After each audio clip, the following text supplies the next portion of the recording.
MCX shares अगले एक साल में 30% बढ़ सकता है। यह शेयर यूबीएस ने दिया 3,000 रुपए का target price. MCX LTD shares commodity exchange platform MCX limited के शेयरों का भाव अगले एक साल में करीब 30% ऊपर बढ़ सकता है।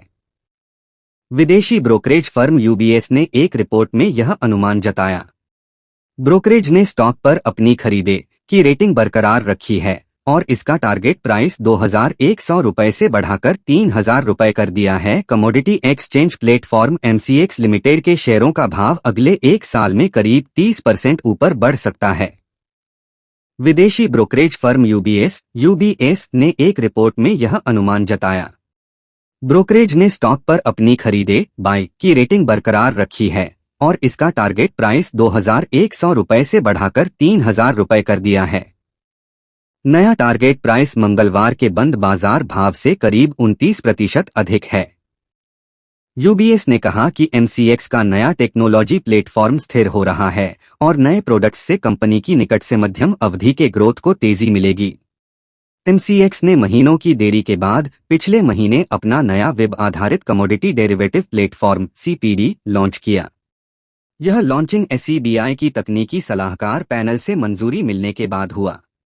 पैनल ने एमसीएक्स को अपना कारोबार एक नए ट्रेडिंग प्लेटफॉर्म पर ट्रांसफर करने के प्रस्ताव को हरी झंडी दी थी।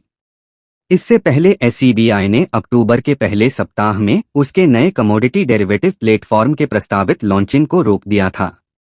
ब्रोकरेज हाउस ने यह भी कहा कि एमसीएक्स के लिए कंपटीशन से जुड़ी चिंताएं अब खत्म हो गई हैं। उसने कंपनी के लिए वित्त वर्ष 2025 और 2026 के अपने अनुमानों को क्रमशः 15% और 16% बढ़ा दिया है। ब्रोकरेज ने मजबूत option adverb, average daily value, trend, नए प्रोडक्ट का रेवेन्यू में योगदान और नए प्लेटफॉर्म से अधिक ऑपरेटिंग लेवरेज को ध्यान में रखते हुए यह बढ़ोतरी की है।